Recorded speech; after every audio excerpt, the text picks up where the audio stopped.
Afghanistan. Taliban bans co-education in Herat province, describing it as the root of all evils in society. Here's a summary of the article. The decision was taken after a meeting between varsity professors, owners of private institutions, and Taliban authorities, Press news agency reported on Saturday. This is the first fatwa issued by the Taliban after its swift takeover of Afghanistan last week. On Tuesday, Zabihullah Mujahid, the Taliban's longtime spokesman in his first ever public appearance to address those concerns at a news conference, promised the Taliban would honor women's rights within the norms of Islamic law, in an effort to portray a more moderate stance. During a 3-hour meeting of university professors and owners of private educational institutions, Taliban representative and head of higher education, Afghanistan, Mullah Farid said there is no alternative and co-education must end.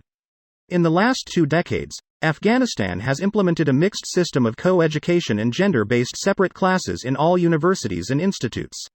Educationalists said government universities would not be affected by the decision, but private institutes would struggle with already a low number of female students. Herat, according to official estimates, has 40,000 students and 2,000 lecturers in private and government universities and colleges. This post received a score of 31,000, with an upvote ratio of 94%. Here are the top comments in response to this article. The Taliban knows education is their biggest enemy. They can't control intelligence, they fear it. Kinda ironic since Taliban means student in Arabic. They're students of religion, which is why they're not big fans of non-religious education. They can't even fucking read. Biggest myth and worst underestimation is assuming the Taliban are a bunch of hillbilly equivalents.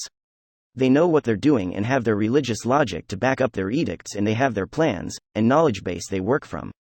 They've been doing this since the 80s when the US trained them, and the Afghanistani people have been fending off invaders since like forever, and have only been learning and biding their time for this moment.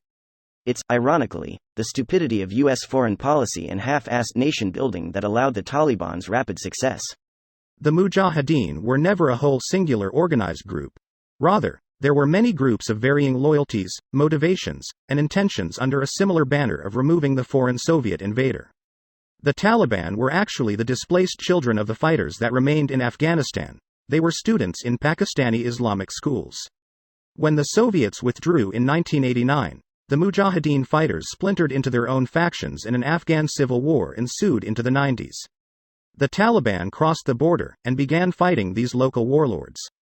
Eventually, they took over most of Afghanistan, starting from Kandahar and going to Kabul. The uneducated and stupid running a nation again. Crazy how overnight the ruler of Afghanistan changed from a Western-educated liberal technocrat to a group of bearded illiterate men with RPGs and motorcycles.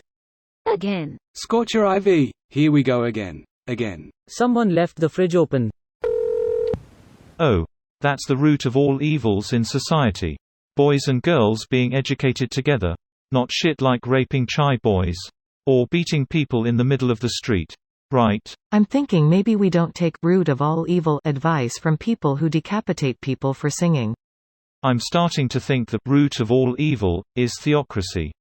I think there probably isn't a root of all evil and we just keep letting shitty, violent, greedy people have power. Greater than educationalists said government universities would not be affected by the decision. Why not? Because they have the resources and student population large enough to split by gender. Smaller schools can't. Not that it matters much. In about 4 years, or less. Also, there won't be any women left to educate in colleges because they won't be able to get into universities in the first place because they won't have enough education. This video was automatically created by Reddit to speech. The article and comments in this video were selected from Reddit according to their upvotes, and any paraphrasing was performed by smmry.com, without any human intervention.